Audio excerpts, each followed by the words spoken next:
Oh man. Okay, I guess we can call the meeting to order. I guess our buddy is still in European time zone, unfortunately, I guess. He Um, is traveling abroad. uh, I got 3:06, so we can call the meeting to order. I guess the first request was the approval of minutes. I don't know if you had anything from our chair or anyone else in terms of the minutes. Do we have a quorum? Can we vote on anything? Yes, we have a quorum. All right, thank you. Pardon the interruption. Point of order. Got that too.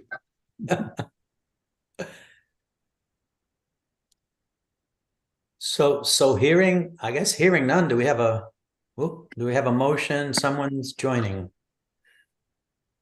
Admin. I believe admin is Bill Kirby of the foundation. I think he Oh, might be struggling with Zoom a little bit right lost now. him. Roberto, I move that the minutes be approved. This is Lisa. Thank you, Lisa. Do we have a second? Art Evans seconds. Okay. Any opposed? No opposition? I will assume unanimous consent. Next item on the agenda.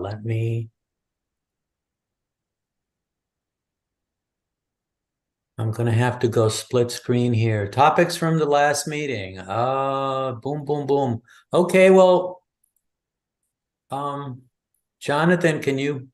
Absolutely. Yeah, yeah. So I'll jump in here and keep things rolling. Kind of continue the discussion on Douglas Avenue. We've been met with quite a bit of success. We have an AE firm on board for the term contract. We met with staffers last Thursday, and then the AE firm this Thursday with the list of requests that they gave us. So being really steered by the collection staff. Jill has done an amazing job of assembling all the notes from Ariana, Cal. Really, the only one we're currently missing is Hayden. Hayden's still on deployment, but really letting the collection staff drive that conversation for more storage, continued use of the lab space over there. We'll get a whole list together, and then the AE firm will put together a proposal so as far as dollars and cents go to do the design work.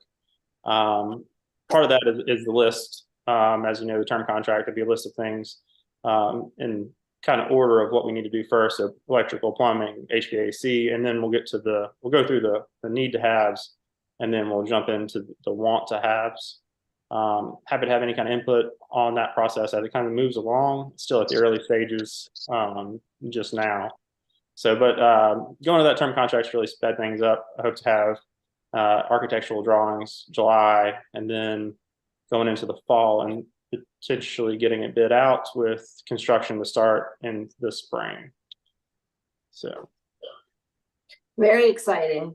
yeah, it was a massive help with the Department of General Services working with us on that to allow us to do the term contract on such a small renovation project.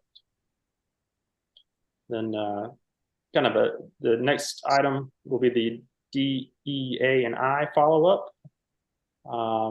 Just kind of an ongoing conversation I think we're all having with the list coming from AAM. So part of the AAM accreditation will need to steer some policies and procedures toward those initiatives. I think I look back at the minutes from the previous meeting, and I think may require a work session or input from the board on kind of the directions as we get closer to nailing down those policies and procedures. I know we have the state kind of baseline. We all agree that's not enough.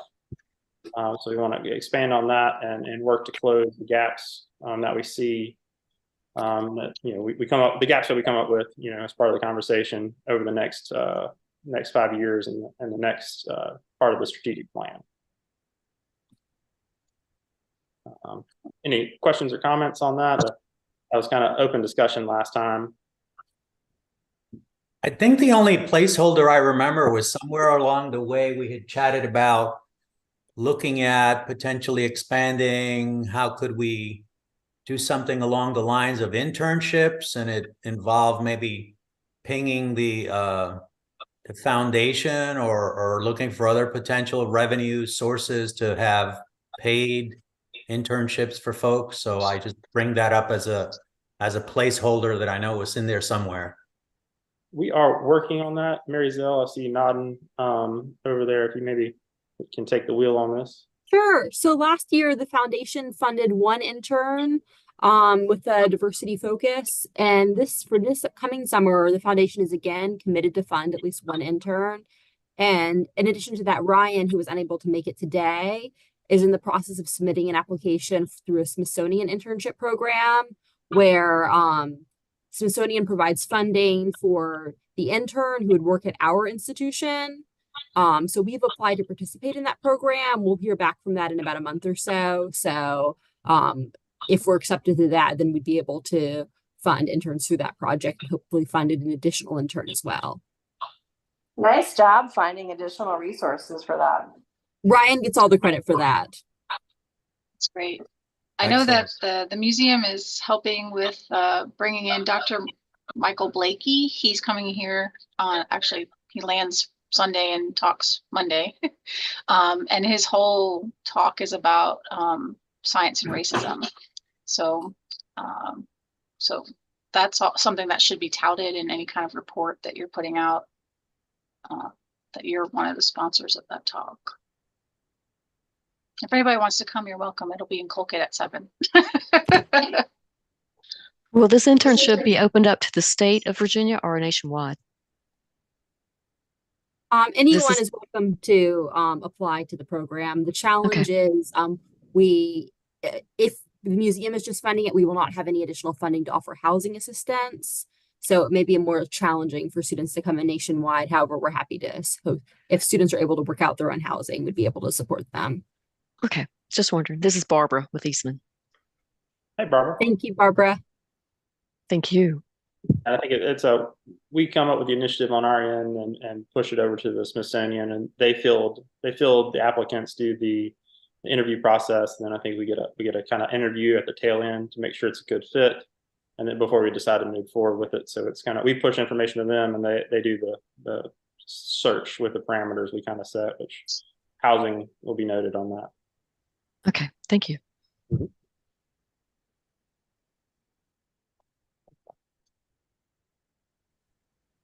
So the next item on the agenda looks like we're discussing recommended board appointees. I'm going to let Mary Zell unmute again and take that one. So we have 3 board members whose terms I believe are expiring in 2024. Some of whom are eligible for renewal. But we never know exactly what the governor's administration will decide. And we do have the ability to, I believe, preference names with the governor's administration by encouraging interested parties to apply as well if you know somebody who might be a good fit. For example, though she hasn't formally resigned with the governor's office, Dr. Mukunda Abdul-Baki let us know that she will no longer be a part of the board. So that would be eventually an open seat when she officially resigns with the governor's office. So we'd be at least hoping to fill her seat with somebody who's also passionate about natural history and our mission. So if you have anybody you'd be interested in, sending me or Joe an email with their names, so we can try and plug them in with that process. Mary Zell, is the Mukunda thing official? I had talked to her. She said she thought she was going to resign, but she hadn't decided. Is that official? Joe was under the impression that she was no longer going to be a part of the board. However, she has not submitted any paperwork with the governor's office. So as far as the governor's office of appointments is concerned, she's still on the board. However, Okay, I have not heard from her. Okay, thank you.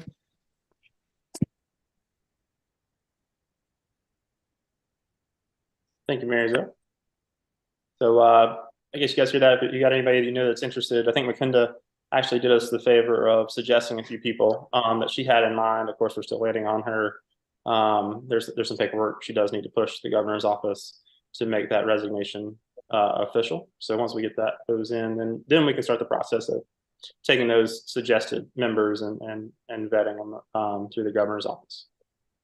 So anybody that's got any ideas on suggestions of people, like Mary Zell said, just her or Joe, just shoot them an email. Happy to get them on board.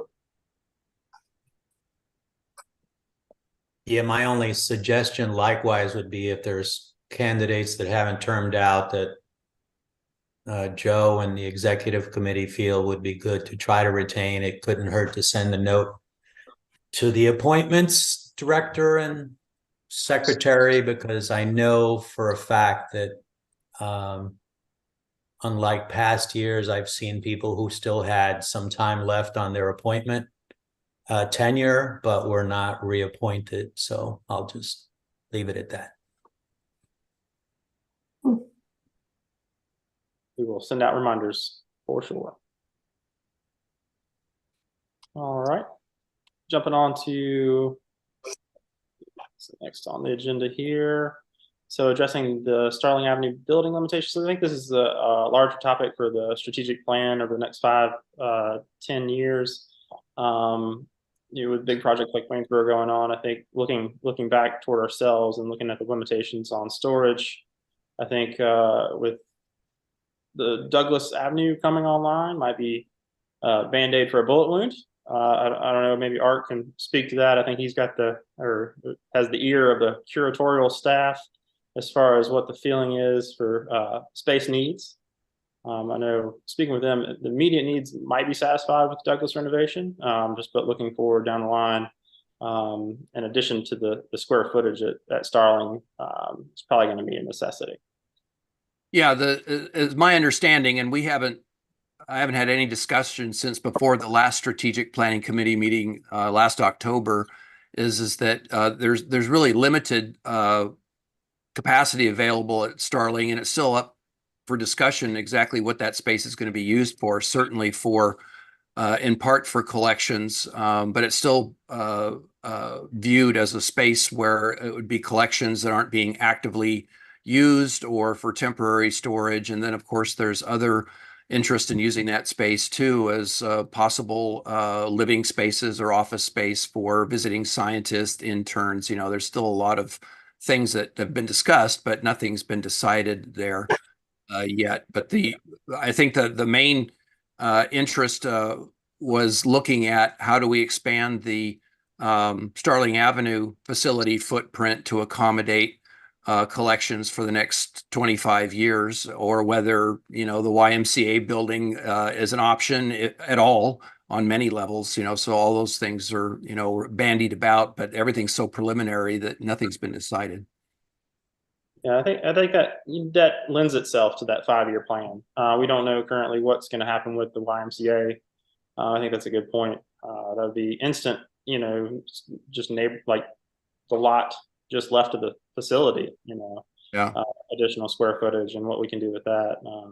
And then depending on the political atmosphere at the time, are we going to be able to take on any more properties? Right now, it's difficult for agencies to do that. So Right. I think it's a larger conversation for that strategic planning. Just kind of, I think it can lead me kind of into that next item on the agenda, which would be the new strategic plan. Which I think maybe we had talked about this previously in October of having a work session. I know everybody's busy, but I think letting staff put together some suggestions and bringing the committee together to do a solid hour or solid amount of time, a block of time, to really get into that strategic plan. I think it's important. Just a strategic planning committee meeting probably may or may not be the best place for it, but there's lots of questions we need answered before moving forward on that. And I don't know if there's any comment in particular. Well, Well, I I don't think think we can make any decisions without Mark here, but I would say that an hour is definitely not going to be sufficient, and it's probably the kind of thing that might be best done in person. So those would be my 2 cents. And I think the timing of the meeting's critical too, because as you said, everybody's overcommitted already. But theoretically, we all are mostly available for the quarterly meetings. I just see that it might extend that period out, but either meet the day before or after the full board meeting, because once you start looking for other days in the month, it gets harder and harder to coordinate people. Yeah, I think that's a really good idea, Art. I would just say not this meeting, but I think a meeting soon. For sure. I think, and even last time, Lisa, maybe you suggested the August meeting being a good meeting for that. Yeah, I mean, August, I mean, I guess it really depends on your time frame. I mean, I think we want to have time to have a really solid discussion and before, you know, people who have to vote get involved. I mean, I think strategic planning is the kind of thing where you want to have some brainstorming and some pads and some papers. I mean, I don't remember, Art, last time we had things up on the wall and, I think it deserves at least some of that kind of attention. So you're thinking of Lisa, you're thinking of a sort of a retreat-like situation where it's half a day off campus or somewhere else where people are putting their ideas to paper? That's what I think, Art. I mean, I think it's really, the whole committee, Roberto and Mark and everybody to decide, but I don't think a strategic plan is something you do in an hour, No. Would have to agree with you there. Don't want to volunteer anybody's time. I think that August meeting would give us enough time. It's really being pushed by the AAM reaccreditation process. I think we want to have something in hand as a draft as early as November. So yeah, if there's no board meeting, and I don't remember the board meetings, if there's no other board meeting between, August and then August is it. And I really like Art's idea of doing it in conjunction or maybe as part of that board meeting. Yeah, that's a possibility too, is try and coordinate the meeting so the business meeting is relatively short. We can do that and then put everybody's energy into a full discussion on the strategic plan. And I'm just going to selfishly say that I know for a fact I won't be here for the May quarterly meeting, so I'm glad to hear it's going to be in August. But obviously, if we need to get the jump on it, or at least preliminary discussions out of the way, we got to go with it while we can. I think last time we did it, the foundation was involved too. The last time we did that sort of, so I mean, I like that idea too. I may be off base, maybe they weren't involved, but I think they should be. Well, I still think that the Saturday of the full board meeting itself is probably the best day because theoretically most people would have time set aside that day. I realize not everybody has a full day, but trying to stretch it out to a second day like the Friday before could be really dicey. I still think that Saturday would be our best bet. Yep. And then we just go with who we can. Yep. This is Bill Kirby. Can everybody hear me? Am I on this? Yes, Bill. I can hear you. Okay. Good. Wonderful. Well, hello to everybody. And speaking as a member of the foundation, I do recall that we were part of the discussion at the last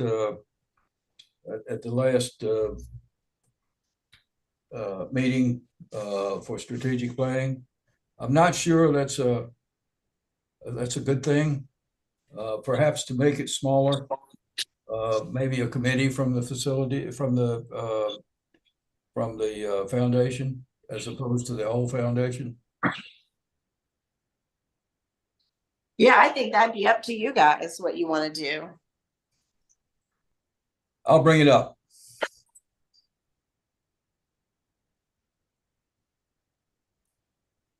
Excellent. And so kind of moving forward on the same topic, if we can maybe ask that the upcoming board meeting, maybe we can report out that we'd like to do. We could make those arrangements with the board being present. That's something we can report out of the committee.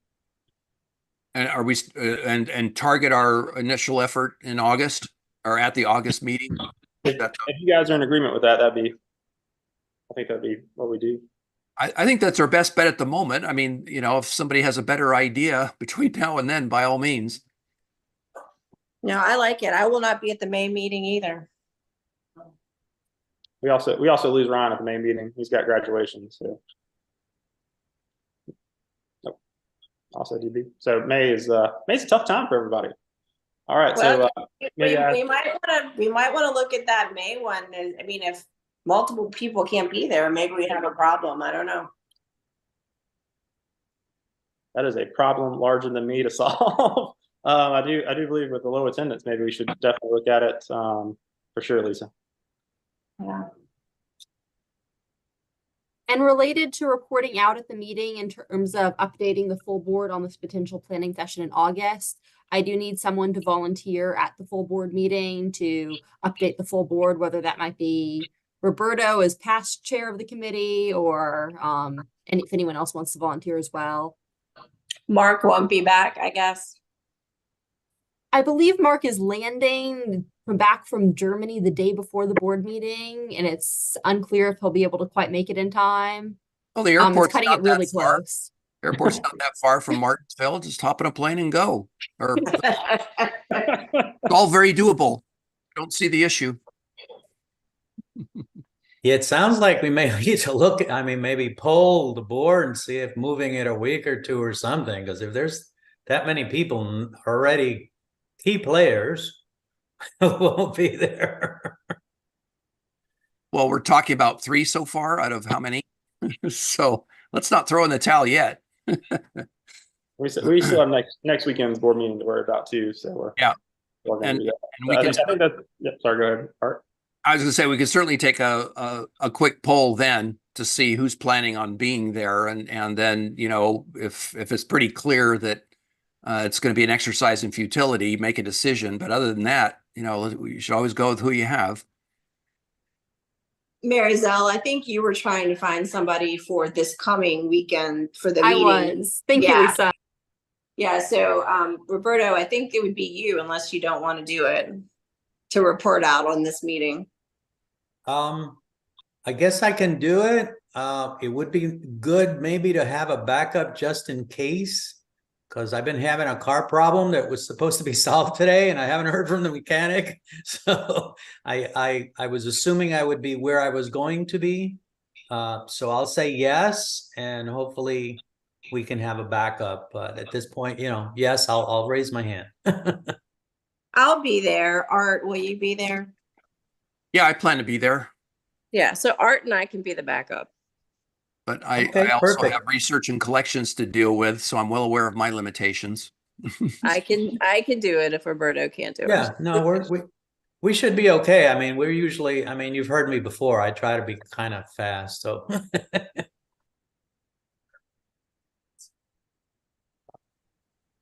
Thank you for volunteering. Got you covered. All right, jump into the resources available to carry out statewide plan. I think that's strategically we're talking about Waynesboro and education. Just looking back, I think everything is kind of moving along. Right, so education's doing really well. The programs are up this year. Strategically, I think got the right amount of staff for Christy right now. She's doing well. And then, of course, the Waynesboro is moving along at the pace of the legislature. So we're waiting to hear back from them. City of Waynesboro, of course, hired the lobbyists for us. So currently in Richmond, Tom should have quite a bit to report out. I actually saw him on the live stream sitting in the committee meetings. So as long as he's taking good notes, we should have a lot to learn from him coming up.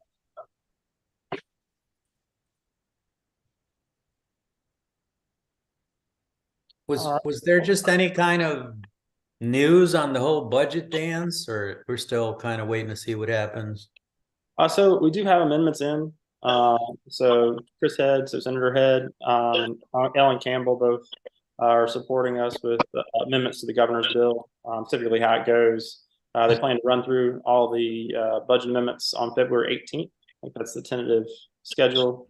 I believe that's a Sunday. They often do it on days that are inconvenient for folks to be around. They try to run through them all at one time. Unless somebody knows something other than that, I think that's kind of the plan. Okay, the only reason I ask is if I know are looking out further into the canopy and all these kinds of things obviously have budget impacts. So any lessons learned we can take notes on as we're going through would probably be helpful for those who come after us. Oh, I think we have a whole book of lessons learned. So it's a process for sure. But yeah, I agree. The notes should be taken. We'll make a point when we start those other endeavors, such as expanding the square footage of the Starling Avenue facility. I think we definitely have a clear roadmap of the legislative support we'll need, community support we'll need, local foundations, of course, will have to be involved. So I think we've definitely learned a full book of lessons already, and we're only a third of the way there. So Perfect. excited to learn more.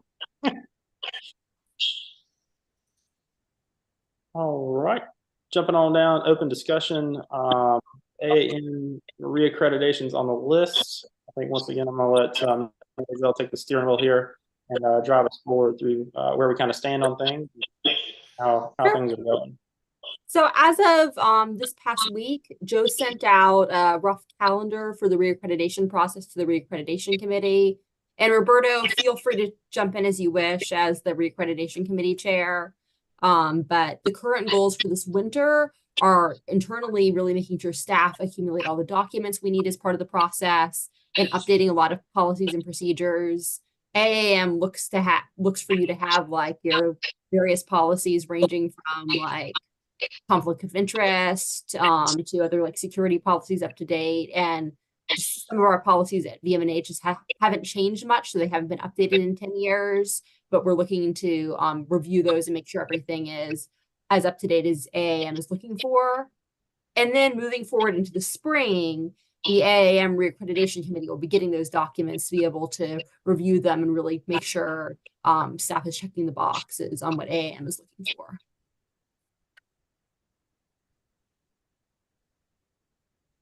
Does anyone have any questions about the process? Not yet. No, and it's a good process. I think I've looked back at the other reaccreditation documentation. I think it's a real good point in time where we can do some self-reflection on things. I think it forces us to lift up every rock and kind of see where things can be improved upon, or what's necessary and what's not necessary, kind of thing. So looking forward to that coming up.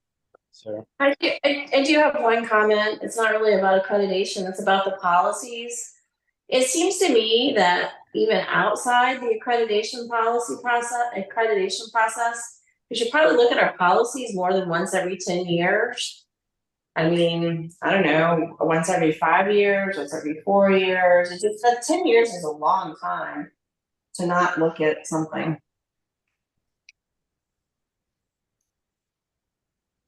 I mean, that sounds good. I think definitely a point of interest for us moving forward.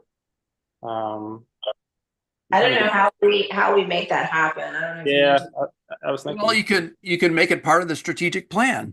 Just a review of said policies, and it just becomes part of something that gets done every 5 years. Just keep rolling it back in. I mean, think about everything that's happened. I don't know what our policies are, but if you think about everything that's happened on cybersecurity, human resources, pandemics, I mean, a lot's happened in just the past 5. 10 is like forever.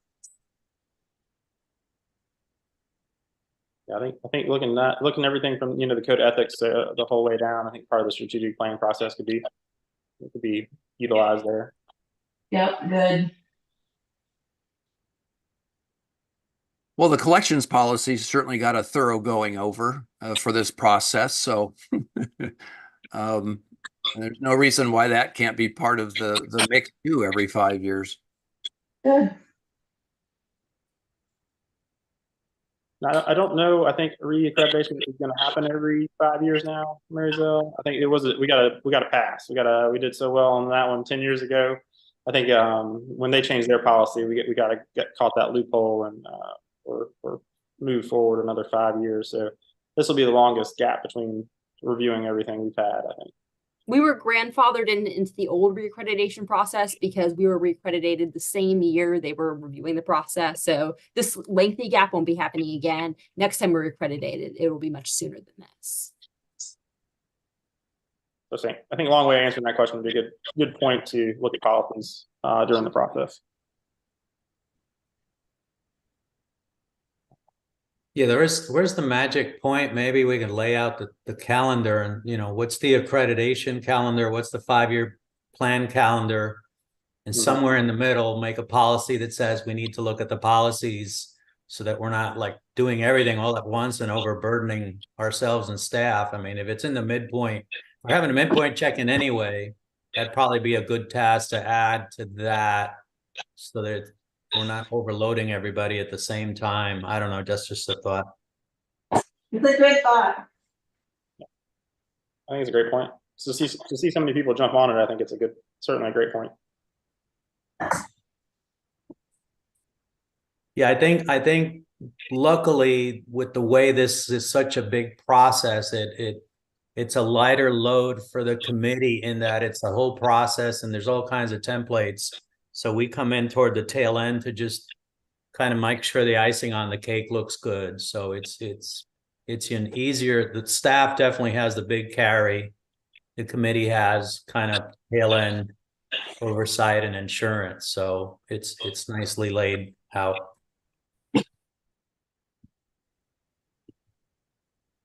Oh yeah. It's certainly an important topic moving forward. Is there any, I know, just open discussion. Do we want to summarize kind of what we're going to take on during the board meeting, what we're going to report out? I believe we're going to do a quick poll on that May meeting, just judging by the attendance, just kind of this group here. We can do a quick poll of that, and then of course just report out on the August meeting being a conclude business quickly and then work straight into that strategic planning process. Just while I'm thinking of it, just looking at the draft strategic plan, we've got planks for virtually everything except administration. So I think that should at least open up a section there, and then we can open up discussion to follow up on the things we talked about just now, which policies need to be reviewed and how often. It's not very interesting, I know, but it's an essential part of who we are and what we do. So I think, again, if it's explicit in the strategic plan, it's more likely to be accomplished on a regular basis.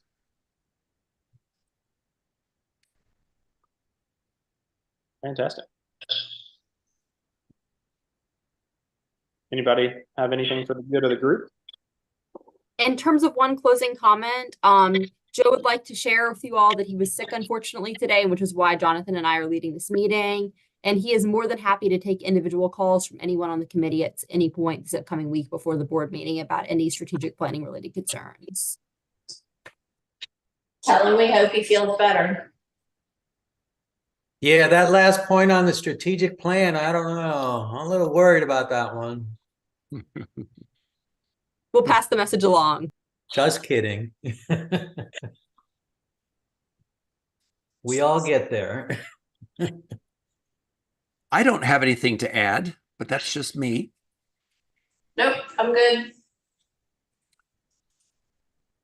Well, I appreciate everybody attendance here. I think having a quorum is important, and I really appreciate everybody showing up via Zoom. It makes me happy as a staffer, I think, to see participation across the board. Roberto, do you want to ask for a motion to adjourn? Nope, you're muted. Sorry, I was muted. I just also wanted to thank our foundation friends for popping in, and we lost DB, and I know she's definitely volunteering her duties here. So I just want to thank them both and recognize them for their ongoing support of our efforts. Motion to close. So moved. Seconded. Second. Thanks everybody for your time and contributions. It's greatly appreciated. We all chip in and we get it done. See you next week. Thank you. All right. Thank you, everyone. Thank you. Bye-bye.